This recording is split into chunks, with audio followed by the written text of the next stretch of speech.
Three, two, one. Mugzy, welcome back to the December 26th podcast. How are you? I'm great. Thanks for having me. It's a pleasure to be back. Thanks for being back. We've been seeing some of the amazing artistic stuff you're doing online and some of the opportunities that you've had. So it's great to have you back on the show, even though you've been getting all this press. You everywhere. It's a part of life now. That's good though. Press is good, right? Always. So I looked up. I have to like go back and look at the actual episode number Yeah. for each guest because we're in so deep now. I find that the episodes actually took place like farther back than I realized. It all Yeah. feels like last month, and it could be a year or two. How long ago was it? Do you know It was exactly? episode 98, and we are on. By the time this comes out, it'll be probably episode 176. Wow. So yeah, we're talking about like going on 2 years ago for sure. Wow. Isn't that crazy? Damn. That's unreal. Yes, life flies. Love it. So when we met the last time, you were already knee deep in your clothing line. We talked a lot about Cloud Control, the retail store out there in White Plains, and all the wonderful things that you were doing. Yeah. If you think about your life from 2019 going into, or say 2018 going through 2019, how did the business evolve? How did you evolve? From 18 and 19? Let's start there. Okay. Well, Cloud Control opened in 19. Mm-hmm. So it was kind of like everything was just ideas and planning and prep. So for it to actually, come to fruition, it's night and day because all the expectations are kind of out the window. And of course, everybody says the grand opening is one thing, but like surviving it is a whole other thing. So it was just it's a lot. It's so many points. I couldn't even pinpoint one, but it was just a surreal experience. Yeah, and we talked about the retail location when you came on the last time, and I've been talking about this with people who come on the show about the realities of brick and mortar. Not Yes, just keeping a business afloat, but also like the fact that it's an actual retail space that you have to pay a commercial lease that on. gotta keep up. So, what really drove you, and we're recapping a little bit because we talked about this a bit in the last episode, but what drove you to go brick and mortar when we're living in such a digital world where everybody's kind of focused on, I'm just going to do my online store and be done? Well, I feel like one, everybody's so infatuated with like the social media and the internet, and it's like there's a deeper connection. That's where it all comes from, and that's where Mhm. I'm like I go outside. I feel like the average person, their social media and Instagram is better than the actual person. I don't think I live like that. I think you meet me, I'm way better, and I feel like everybody posts their highlights and stuff, and don't share the bad times. And I feel like I do everything, and I feel like my energy and my story to witness it to actually give you that experience a little deeper. So I'd rather have the brick and mortar where you could come in and see what I was thinking and where I was going and changes in my emotions and my experiences is better. It's like you could play a video game, but going to the theme park, it's a whole different thing. So thinking, because we know we have the world during COVID for business, and then we have the world before, and then we also have now coming out of it. But for you, from a commercial perspective, how was the store doing pre-COVID? Pre-COVID, before COVID hit, it was pretty good. I know that May 31st, 2019 was the grand opening.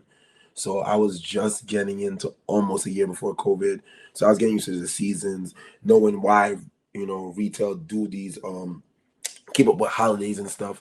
Like being online is one thing. You can do whatever, but like having to keep up with what the mall is doing and what more so the regular consumer likes to do during Halloween, Black Friday, Thanksgiving, Christmas, and everything is experience. Like you'll make and break your business if you don't keep up with those things. But online is like, yeah, if I feel like missing something, it's fine.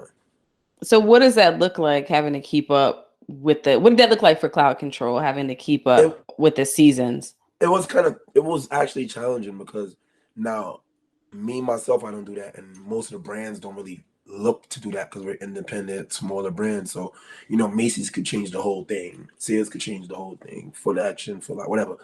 It's just kind of like getting I actually had to be like a little witty and finesse and think of ways that it would work. Like, you know, so like even Black Friday, like the retail stores, their markup is so high that they could just do 50, 60, 80%. But me and my little guys, I can't sell this stuff for that. I'll be selling at a loss. So to keep up with that, I had to get like fancy and think about ways that I could keep up with them. Then like having on Halloween, I just told my staff that they could dress up any festive way they want. I had candy. I already had the games and stuff. So I was able to keep up with the kids and everything. Probably better than the average person regardless. But you really just gotta figure it out on the fly. So in that first year of sort of figuring it out, learning the lessons, did you feel like you hit some kind of stride though? Like this was the right decision. I can keep the whole thing afloat. It's Yeah, sustainable. yeah, I did because it just got well with my regular consumer, I was finally like teaching them like, oh, come here, come here.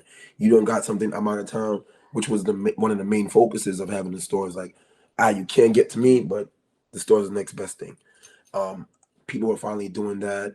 I was gaining clientele for people that didn't know of me, of course, because they're just walking through the mall like, oh, what's this dope store? It looks great. Don't know none of these brands. So I was really getting to the point where it's like, I'm not just a new guy. I'm the cool guy, and I was enjoying it. So you're enjoying it. We all know, top of 2020, the news reports start coming out. Like there's something popping up over in Asia, is coming here. And if people listen to these check-ins regularly, they know that I've said that I was on the kind of the side of the spectrum that was like, oh, this is a bit scary, but I mean, we might be home for a couple of weeks, no big deal. When you first started hearing about this really serious illness that it was in the US, what were you feeling both personally and as a business owner? So personally, you know, I'm pretty free, so I didn't really worry too much. My biggest concern was probably the store. The brand alone is like, you know, I wasn't really too thinking about it. Like expenses for the brand alone in the site is low maintenance, but the commercial spot is the rent. Then I have a DTG machine that needs maintenance basically every day, and I'm thinking like, how am I gonna be able to do that if malls closed and I can't go? So when I first heard of it, I kind of panicked, and I had to like find a way for the mall to allow me to have access to come at least a few times a week just to maintain it because I couldn't move that machine, and I had to worry about the other brands' clothing as well. So it was something I had to figure out ASAP. March was tough, 2020. So did when did the mall shut down for you? Because we all know everything was closed at some point or another. So basically, I know like March 10th, 11th, like right there, whenever like March 8th, 9th, they started talking about it, and it was like, oh, whatever, whatever. And I had an event planned for the store.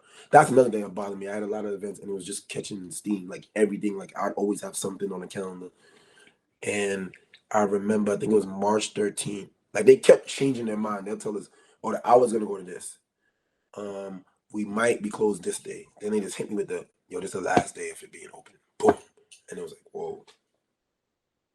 Like the news, you really have to be sticking to all updates, and it was kind of tough right there. And then they just hit us with the, "Yeah, we're closed till further notice. We don't know when." And did you have staff at that time? I had staff, so it wasn't as difficult because I didn't worry about it. I'm a smaller guy, so it's not like I paid leave and stuff. So I concerned. But one girl's younger, she lives with her mom, it's cool. And the other girl, she just was responsible enough, so she had it to take. She could mind herself at the time, so I didn't have to worry too much. I still paid them for that whole week like fully, but then after that, it was just like whatever. And then unemployment came, so it was like, oh, all right, whatever. Everybody had unemployment, so it was like whatever. So I was like, all right, cool. I ain't gotta worry about y'all like that. So one of the things that has been coming up a lot, and not only just people coming on the show, but even talking to business owners separately from the show, is these commercial leases and rent, being locked in. Everybody who knows anything about a commercial lease, you're generally locked in these terms like you owe them your firstborn child if you're trying to get out of it. But this is the first time we've been in a situation where the economy literally came to a grinding halt in a way where very few people could pay their bills in the way that they could before. So how did you manage having a lease on a commercial space in a mall and them telling you like, we're just closed till further notice, like good luck. It was really difficult because it was like, yo, how do I when it first happened, I mean it was March, it was early. So I paid that already. And then it was like, whoa, what do we do? But I'm not gonna lie, I was blessed because the more they hold it down immediately, so they said like before it was going, I'm like, all right, so what we do my rent? And they're like, you know what, just don't worry about rent. I was Mm. like, all right, cool. But I still had to worry about I think everyone basically all my bills basically said I'm good except my internet. And I really was mad at the guy. And I'm like, I'm not gonna be there. I'm not gonna like. There's no more. You know that. And then it's like they can't. I had to keep paying it. Kind of hold everything. And it wasn't till like maybe halfway through the year, maybe like towards the end of the year, where the internet guy. It's not like he wasn't still selling the bill. He just gave us longer terms to pay it. Like instead of 30, you can wait 90. And it's like, bro, but why am I paying? I don't need. I'm not there. Like, bro. So that was tough. So what was your focus when the store was closed? Obviously, wheeling and dealing to try to get the bill suspended. But you have an online presence as well. Yeah. So with respect to revenue and actually selling inventory, did you just double down on the online piece? Where did you put your energy? So what happened now is that since the store has everyone, it's a little harder to sell someone else's stuff without them seeing it because people just know me and the brand. Hmm. So it kind of the whole idea of the brand kind of died. I mean, the store kind of died down. So what ended up happening is now magically, I don't know, a lot of people is just people were home and they got to creating. They got to you know how much businesses I helped start during the pandemic. It was surreal. So first thing was graphic design, which is my bread and butter. I don't need this computer right here to do that. And then people wanted to print stuff for some reason. Like one of my guys, he had like a COVID line where he would put like famous people in masks and sell it, and it was work. It was like we were having orders every week, and I was allowed to go into the store rent free, not paying electricity on certain days. So I was like, wait, I'm going to maintenance the machine, but I could print. So I was like, oh, this works. I can use my machine basically for free besides the ink, and I'm good. So that helped just keeping my money in my pocket so I can make sure that, all right, if I have to do anything at the store or pay the internet, I got that. Then people would I don't know why, but I guess because all the stores closed, people wanted clothes still. Hmm. Maybe like right around April, May, a splurge for like I need to get dressed still happened, and I have a stupid amount of inventory, and I came to a point where I had no shorts or no hoodies or no sweatpants at all for months. Like I had none. It didn't exist. It all sold. And the online thing just was really working because people couldn't come and see me or come to the store. So I'd be like, yo, go on the site, order it, and I'll meet you. Because I'm everybody who's scared. My friends can tell you, I'm like I am legend. I was the only person that never really stayed inside. I never because as soon as it shut down that same week, I had to go to the mall, and I'll be like showing people like the highway's empty, the mall is completely empty, and all this stuff is shut down. I was giving them live reports when some people was in their house for 2 weeks without coming outside. But I had to maintain these businesses. So while I'm outside doing this stuff, they're like, "Oh, I want this shirt, I want this," and I'm like, "Yo, I gotta go outside later. I'll bring it to you." Like, you sure? I'm like, "Yeah, I'll put on a mask." Like, I was never really afraid. I'm like, okay. So I won because I was the one guy still selling. So the Signbot McFly did amazing during COVID, like amazing numbers. So were you on a targeted marketing campaign? Like how were people finding you? Or was this like a returning customer base? What was driving the discovery? Because we all know there's so much focus on Black owned businesses, so Mhm. many people popping up with clothing lines, etc. What was driving these folks directly to Signed by McFly? That's a real good question. I don't know because I got a lot of new customers. Like I had old ones, but I feel like it was word of mouth. Like, you know, if you want to go out or you wanted clothes, like people were having their own little private gatherings and stuff, or go on at the time going on vacation because that was like the only thing they could do. They just have to leave the city. So I sell somebody something and they'll tell somebody else, like, yo, my guy, he'll drop it to you or he'll ship it. And me and USPS had a great relationship because I was still able to like my packages was getting there where everybody else, Amazon Prime was taking weeks upon weeks. So my shipping was good, and my customer service dropping it to you was good. So it was like, I need something, just the guy, and it just came. And then, what major thing I know for a fact changed, and that was in May. And no one, to think about it, sounds so silly now, but I never post content like selling my product on my page till last year May. Everything I ever did was in my story or on the brand page. I never posted actual, yo, I have this for sale on my page because I was just never a fan of it. But the mask was the first thing that I did that with. So were you actually making the masks or just printing them? I need to understand the secrets All here. right, so this mask thing will always be huge to me because I realized that if you really want to succeed, you got to be like water. You got to be able to adapt, and that mask thing changed was the reason why I survived COVID the way I did.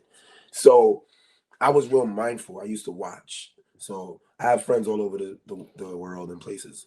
So one of my friends is in LA, and I watched what happened with him, then it would happen to us. And it must happen like 2 or 3 times straight. And I was like, okay, paying attention. I tried to hit up some of my factories. They weren't working. Then one told me they're working. And I was ordering something, and he said, yo, you want to make masks? And I'm like, we probably won't be locked down for that long. I don't see no reason to really need the mask right now. I don't know, it's not a requirement. Why people want to buy a mask if it's not required? So let's say he has the conversation with me Monday. Wednesday, my guy posts a picture. I gotta thank him. I don't think he even knows this. And he posts a picture, and he lives in a complex. He says, no one allowed on this complex without a mask. Mandatory. And I was like, oh shit. If LA's getting it, we're gonna get it too. And the next day I ordered the mask, and maybe 4 days next, they announced mask required. And I was like, whew. And the mask probably came within like 2 weeks. And I made 500 units. I made a fancy little I made like a fancy little GIF of the mask flashing back and forth. 500 pieces, most pieces I've ever ordered of anything in my life. Well, no. Well, clothing wise, the most pieces, and I didn't have the money at the time. Remember, there's nothing selling, and it's sold out in 3 days. And I was like, well, here we are. But the amazing thing about this is I haven't done it in a factory, and I thought to myself, okay, the guy is telling me like 2 something a mask is like 1,000 something. I don't know when money's gonna come back in. The bank account is low because nothing has been selling. I've been just paying bills, keeping up. So I'm like, you know what? For me to basically use half of what I got on this is a gamble. All right, whatever, I'll do it. What happened is it sold out fast. I got new customers because everybody wanted masks, but they bought the mask and they bought clothes. Bought the mask, bought clothes. If 3 masks, 3 outfits. So, and I also pay attention to the market. Mask was going for $20, $15. I sold my mask for 10, just because I thought to myself, okay, when they wears hats, I use my mental. I'm like, okay, when I look at someone, I normally look at shoes first, then I look at their face, and the hat is the first thing I see. And I was like, you know what, the mask is gonna be the new dad hat, because when I look at you for you to talk, I'm gonna look at your mouth. That's my logo there, and I went, and it worked amazingly. And I used that money, doubled it up. I'm basically charging 4 times the amount. So that 1,000 went to 4,000 and some change. Bought more masks, bought more clothes, and it just went, and it didn't stop. So were you using factories just here in the US? Because that's the issue that other people are having who have No, distributors from abroad. hell no. I had to use overseas. Everything over here was shut. It was done. That's why even me printing custom, I won because I was the only person that people know that was doing custom shirts, doing deliveries, and I had inventory. So I was on the last man standing, really. It So really you was. were getting stuff in from abroad Yep. and selling it here. And then also, even with the blank shirts, I have one of my people that is in the South Bronx that would allow you to come pick it up. And COVID came there's like, you know what? You pay for your stuff and we leave it outside for you. So there's no contact. So it didn't break no rules and it worked. And I was able, if I want to get 100 shirts today, I get 100 shirts a day. If I need to print 100 shirts, give me a day and a half. I could get you 100 shirts done. So I was my own factory. So it really worked out. So it works out. You're making moves, making money, able to keep the lights on. The Grammys. You just whoop. Yep, like let's just go right to it, right? So people are buying masks, they're buying clothes as well. Buying everything. Everything's buying, but then you get an opportunity to be included in the Grammys gift bag. Wow, that How was did that come about? well. The people that actually handpick what goes in the Grammys, they reached out and they told me it sounded like a good opportunity, and I'm like, all right, let's see how it goes. And the press for it was amazing. The turnout, the people that bought. I'm still waiting for like to see what life the clothing gets and see pictures and stuff because it's hard to keep up. It's so much high level people that I don't follow all those people, so it's just people sending me stuff. So I get it here and there, but the energy was amazing and it was just like surreal to be like somebody from the Bronx to even like participate in the Grammys in any shape or form like that. So do you know how they found you? Um, I believe it was Instagram. Like, people seen some of the articles and stuff I've done, and that's it. They never really said anything specifically. Like, people just have my email, my number in my bio, and they boop just write me. So they sent me the email and then the rundown of what I needed to do, and I'm like, sure, I'm with it, and did it. So you took a different approach and decided I'm not sending product, I'm going to provide a gift card. Yeah, because I feel like it's one shoe doesn't fit all feet. So it's like if you want, so it's promotion at the same time. It's okay, like come check me out, see what I'm about. Boom. Now I got something for you. Now if I just gave y'all all a mask or gave y'all all one size fit all hats or something, I don't think it works the same way. But now if I get you to look and pick something you like, it's a better experience. So why not? I basically give you anything you want with that, then just give you one thing you might not like. Because now if you use the gift card, you're more than likely gonna wear that because you liked it, you picked it. But did you have any anxiety as a small business owner passing out these gift cards to everybody that is getting a Grammy gift card or gift bag and then realizing, okay, now I got to fulfill these orders that I'm not making money off of? I do and I don't. Because at the end of the day, I feel like I kind of fell out of love with money, like I told you in the last interview. So it was more so on value. Like I built up a lot, and then after the fact when this came about, I still had more inventory. I feel like I had enough inventory to carry it anyway. So it was like, you know what? I know the conversion is if it's 100 people, it's probably be 10% would be good, 20% would be average. So I wasn't too afraid. So I'm like, yeah. And when they started coming in, I was like, whoa, whoa, all right. And when they started eating, I was like, I can do this. All right, cool. The first 2, 3 days, it was like, all right, I gotta keep sending this stuff out, and it's on the house. But I just feel like that value will always come back to me somehow, some way. And the press for it alone, like I had a lot of press in the last year, but the Grammys alone probably was half of it, which is, Hmm. and I feel like it will bring me opportunities, and it'll be a part of my journey. And did you have folks post about whatever they got? Anybody that really surprised you? Um, I can't remember. No, I've seen people order that really surprised me. Like the actual person that runs the Grammys ordered, like the Mm. actual person. Like these behind the scenes people. I can't find it on social media to see what they. I gotta find it, but that that actually stunned me more than anything because I'm like, okay, the performers and stuff like that, but them type of corporate higher ups, like in my stuff, that intrigued me because I wouldn't expect that. Like I know that's not what I my demographic. And then I think like the VP or CBS or something like that also ordered something. Those two really stuck out. I'm like, whoa. What is the VP of CBS ordering from Signbot McFly? Exactly. And it was a fly fit too. And I'm like, okay, check you out. Like and you know it's funny? It probably meant more to me because I'm like, when he wears that, I'm like, oh, he not wearing suit and tie. What he wearing? I like that. And I like that. And I'm always like, I play the long game. So I'm like, that logo on his chest being seen once or twice or even in his house, when I finally get to that area, it's like, wait, I know that logo from somewhere. And I feel like I just get a little real estate in your mind. And later on, it'll make sense. So recently, that's actually a great segue. Recently, I read Dapper Dan's book, and I don't know if you've read the memoir yet. Yes, Uh, definitely. Great book, right? I actually got the book and met him same time, which was amazing. Wow. Yeah. So he tells, I won't give away the brand, but he tells, a story in the book of a major white owned brand that came and wanted to collaborate with him. And he was like, I'm good. No, thank you. Now that story about somebody who doesn't really fit into your normal demographic, Yeah. actually ordering from the brand and latching onto it, we all know as your star rises, it becomes less counterculture Yes. and more appropriated, right? And Yeah. more opportunities for what people might consider mainstream, and not as urban.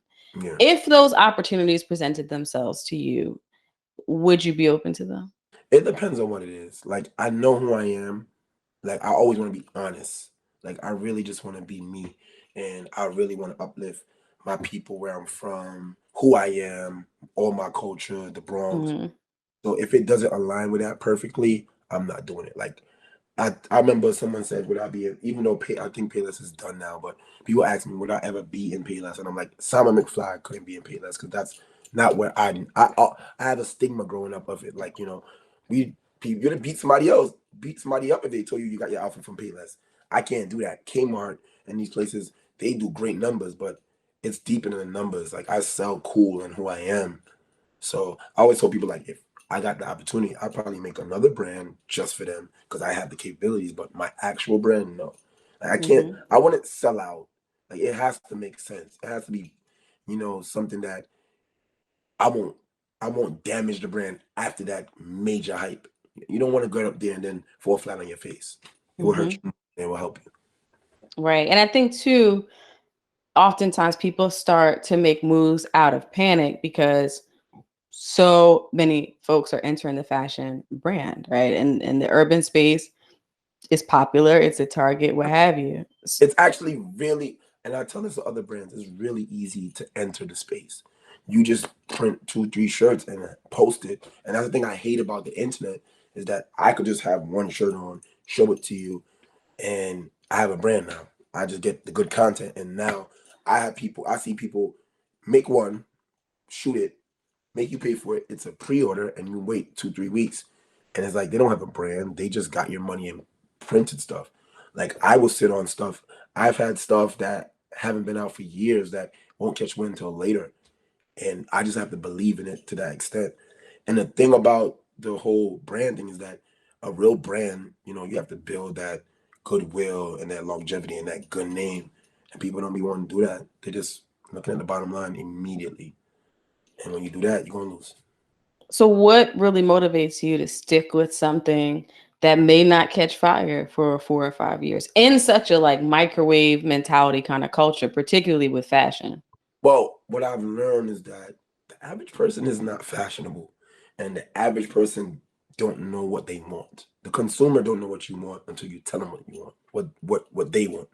So I feel like when I make something, for the most part, since I'm thinking so forward, that you got to catch up. So, or I have to sell it to you a different way. Like the shirt I have on now, I'm actually bringing that back. But this shirt was from my very first collection, Mm. 2013. And then I actually seen like Louis make something just like it last year. And I'm like, yo, I did that 7 years ago. What the, like, huh? And it really caught me. And I'm like, nah, I love that shirt. And people have asked me that. And it's funny, I posted it. Like, I do little things to like test people sometimes, but I was gonna bring it back regardless. And my friend was like, yo, that's the best shirt I ever had. And I'm like, don't worry, you're gonna get another chance. I'll just, Hmm. so that's really that's really all it is. Like I just really want I know what I want and no one can tell me anything. I trust this fashion thing, you have to have a good taste level and you know, strong, tough skin to like deal with all this stuff. Like your brand is either fast fashion where you keep it up to times all the time, which is a race, or you doing your own thing. I'm gonna make a Mona Lisa, but I'm taking my time. That's Hmm. I just want to print out on little cheap cardboard and just give everybody this one thing. But if I'm making these masterpieces, it's gonna take time. And I think because fast fashion has become such a mainstay at this point, even if the quality is not there. One Yeah. of the things that you hear about brands, and even when it goes to specifically supporting Black brands, it's like, listen, I want to support the brand, but I'm not spending $90 on a pair of sweatpants or $60 on a sweatshirt. So what do you say to those detractors who are like, man, these price points are outrageous? Well, it's funny. I probably wouldn't even talk to the consumer first. I probably talk to the person who's creating. And I always tell people, don't skip steps. Mm-hmm. Your consumer needs to grow with you, with your brand. I've come out and I know like I'm never gonna sell a shirt less than $40. Except Black Friday, you know, price cut, whatever. But I know that's what I want to be at. And no matter what I do is I kind of look at Ralph Lauren and it's like he can sell something for $30 and he can sell something for $3,000. So I'm gonna give you an option. All right, Mugzy, I don't want to spend more than $60. I got this shirt right here, $40. It's nice and calm, white with a logo here, blah blah blah. But I like that shirt. Yeah, that shirt is $120. The quality is through the roof. If you want that, you can get that, but you're gonna have to pay for that. I still have something for you, and I feel like you got to be able to feed everyone. You know, everybody gets an option. Everybody gets a chance to support you, and and that's just the person that's creating the consumer. Now, it's like you got to persuade them eventually. You just got to hold it out. It's a little tougher because like when I first came out, everybody was making $20 shirts, and I was doing $50, $65 shirts, and I had to sit there with it because it's like, you know, why your shit so expensive? But the consumer don't know that the quality and this process is more expensive than just printing on one color or a logo on the front. Mm-hmm. So eventually you got to find a way to show them and teach them. Maybe even a video of how it was created or a photo shoot that doesn't just focus on just the picture of the person, but actually gets into the details and shows the fabrics and the double stitching and all of that. And I feel like that's the best way. And then you gotta honestly just not compromise because you never get rich surrounded by broke customers. Don't know your value and add tax. Don't put no discount on it. That's really what it comes down to after a while. And just to go back to Dapper Dan, reading that book about where he was pricing his stuff. Now, granted, he had a very specific demographic, but it was his demographic and they were willing to pay it. And there's a segment of the population that also just likes some form of exclusivity. Me personally, also, I'm somebody who reads the label on clothes. Like, I want to know what is this made out of? Yes, like I need to know. And I'm the kind of person, if the label and the fabric's really not matching up with what you charge me on the price, then this doesn't make sense for me. But I'm willing to pay when that label reads in a way where it says, okay, this is going to last. This doesn't just look fly. It's built in a way that it's going to last. So your point about the process, I think people need to think about that. And also investing in our brands for quality as opposed to investing in ones that we do not own for sometimes what is less quality. And that's the other thing. Like, people buy things with a name on it, not realizing that it's 100% polyester. But that's a different conversation for a different No. We could go back right into, because I live it. And I've always been the guy where I've seen somebody make something and I want to recreate it. And I'm like, I can make that better than that person. And it'd be crazy. Like, I love Kanye West to the moon and back. And I remember his first fashion show, 2013, in the Madison Square Garden. I went and he had merch, and his merch did amazing. And I went, bought the stuff because, of course, it just timestamped. It was important to me. Even some stuff I don't like, I buy. But I do like this stuff. Let me not be confusing. So I got the shirts. It was printed on Gildan shirts. And I looked at the price, and I'm like, this hoodie's $120. And I looked at the tag. I do clothes. Go on the internet. Boop. All right. That hoodie costs $15 blank. All right. That font, I found it.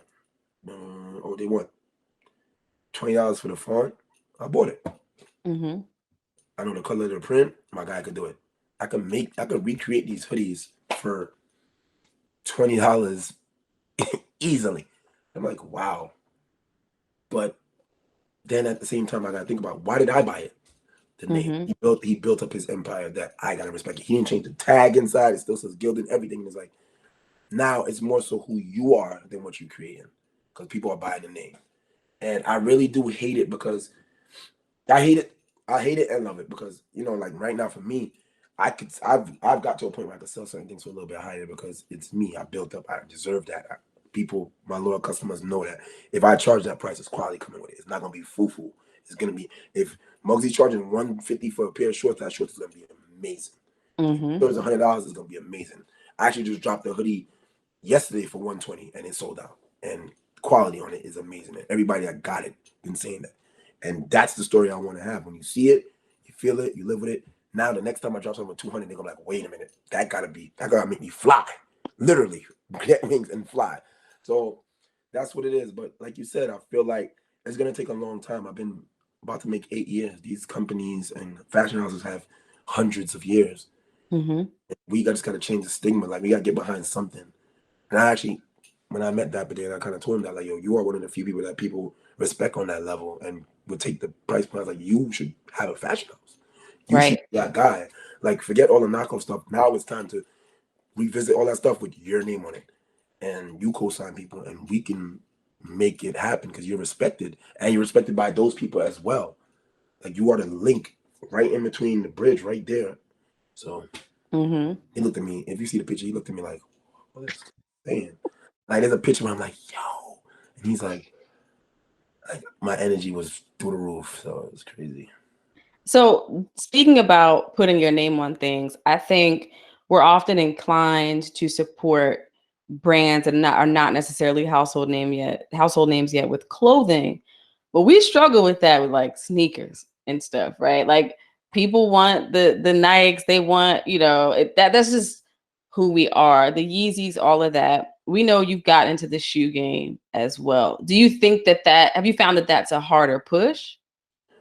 Making a sneaker is the hardest thing I ever had to do, clothing wise. Well, and it comes from selling it to someone to creating.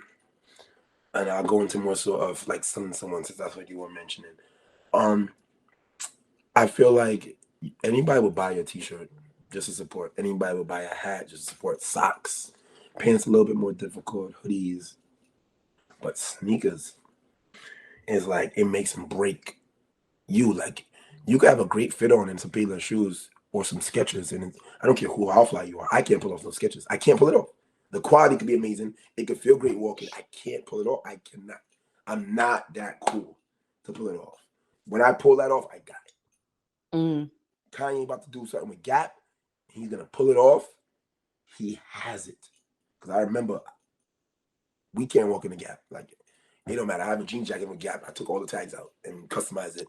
But otherwise than that, my mom, we go in Gap. I'm standing by the front. Like I'm not gonna have my friends walking and see me here shopping with you. No. Maybe Old Navy, I might get away in the same company. But Gap, no, I'm not doing it. It's crazy. So with the sneakers now, I feel like that's the root of me like getting into fashion. And most of my friends, that's where you build your outfit from. Get the Mm-hmm. good feet, everything else matches. So for me to go into footwear was like, yo, I gotta be able to create on such a level that it's undeniable. And the sneakers do great, but I still feel like if I put Balenciaga name on it or Gucci on it, it'd be top 10 immediately. Mm-hmm.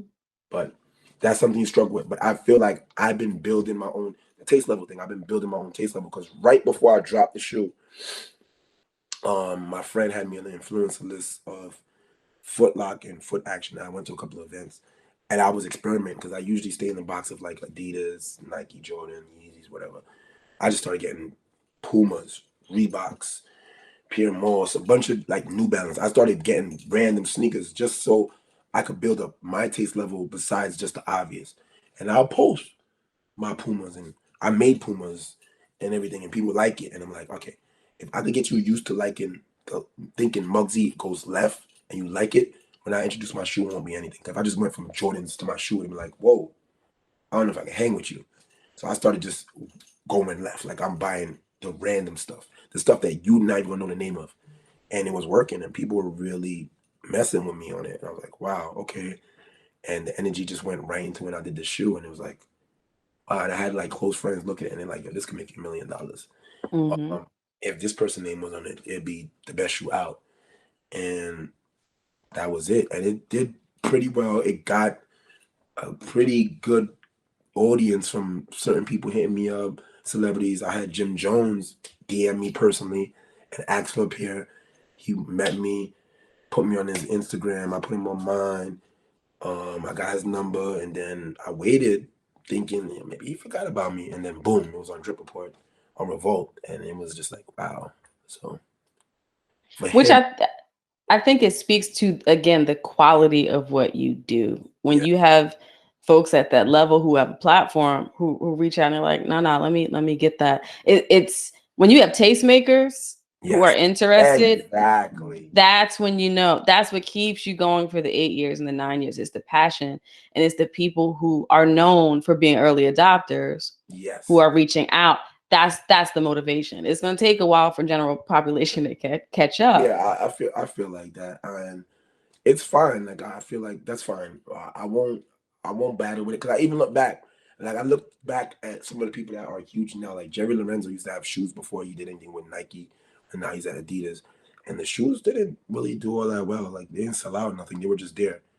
And then even Virgil off white shoes were real easy to get. Nobody, I probably like one style of the off white shoe, but it did regular. Then when he did his 10 Nikes and Jordans, it went instant classic, and it like make you think like sometimes it just gets getting that big company to just add on. And in my mind, it's like, you know what? I'm gonna do what they did. I'm gonna show what I can do by myself. Mm-hmm. So if ever someone wants to collab with me and I have that kind of name and push, I already did the dirty work. Like, all right, he has his name, he knows his style, he knows his market. Boom. I could post a pair of Reebok in a weird colorway and people will put fire emojis underneath my picture because they're like, yo, that's nice. It's left. It's something you would do. I put on Pierre Moses and people look, is that your shoe? No, it's not. Oh, that look fire.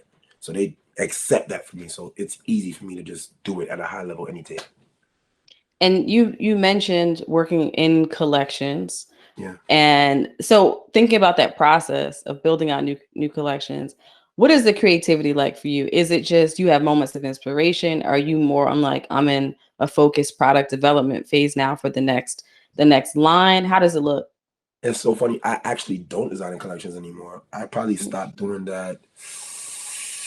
Damn, 15 or maybe 15. I just kind of just, I'm sporadic. Mm-hmm. I feel like if I tried to like, what I used to do is like, I used to make a collect. I used to have like two, three ideas and strong ideas, and then the rest of the, it's kind of like making an album. Like I have two hit singles, and then everything else is album filler. And I ain't like that because I'm not being honest. I'm just making stuff to fit into this mold. Like I have a collection. I had a collection called 27, basically based off the 27 Club, a bunch of musicians and artists who died at 27. And I had a couple of strong pieces, but the rest I kind of did for everything else just didn't live up to the standard. It's still one of my best collections to me. Like a good amount of those pieces stood, but everything else was kind of like filler. And I'm like, I'd rather just, if I got one good piece, if I came up with one good t-shirt idea for the whole summer, I'd rather that than, Mm-hmm. I'd rather pull a Drake. Like I'm gonna just drop Hotline Bling and not drop an album until I'm ready. That's it. That's how I I see it. feel you. I feel you. So you've been someone who has maintained some semblance of normalcy throughout the pandemic. You said you've been out, right? I've been We've outside. been we've been asking this question to everyone. So I'm gonna have to remix it for you because we've been asking people like, now that we're going back and headed into normalcy, what's the first thing that you're going to do? But since you've been on a bit of a normal plan, I'll ask, is there something that you haven't been able to do that you look forward to doing now that the world is opening back up? Let's see. I really hate wearing masks. That's one. I'm not gonna lie. As much money as it made me love it, but I really hate like it always forget. And my mall, we're getting there because the mall just said we don't have to wear masks in common areas anymore. Mm-hmm. Great. But that and actually like traveling overseas. I've been to Jamaica, but like overseas, Europe and stuff, like that's normally where my destination goes, and I haven't been able to do that. That's probably like the only thing I could say. Like as of right now, I've been probably up to the time with everything else. Everything else been pretty smooth for me. I've been able to do whatever I want for the most part.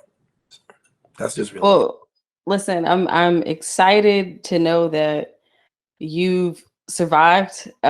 You've pivoted. You have gotten an immeasurable amount of shine over the course of this process, which is amazing to hear. I'm looking forward to see what you continue to drop, and tell the folks where they can find you online. SimonMcFly.com, Mugzy McFly on every social media platform. Simon McFly as well for most social media. And I mean, just Google me. For the most part, it will come up somehow, some way to find me. I'm an open book. Write me, I answer. And I feel like I might need Well, it's getting hot, but I feel like I need sweatpants because I can't fit anything else. Oh my But that's God. neither here nor there. To our listeners, you know what to do. If you've enjoyed this episode, like, share, comment, tell somebody about it, subscribe to the show. Amen. Check out the work that Mugzy is doing, his line, his store. If you are in New York, tell them where your store is, Cloud Control. Mom, Clock Control is in the Galleria Mall, 100 Main Street, White Plains, New York. And look out, give you a little sneak peek. And maybe by the time this opens, Simon McFly will have his own standalone location Okay. in the Bronx. Wait on it. All right, so that's coming. We support our own here. You know, the 26er community, we are about putting dollars back into the guests that come on this show. So if you're interested, check Mugzy out online or in his retail location or the retail location to come. And as always, you know what to do. Remember to be extraordinary on an ordinary day. Take care. Amen.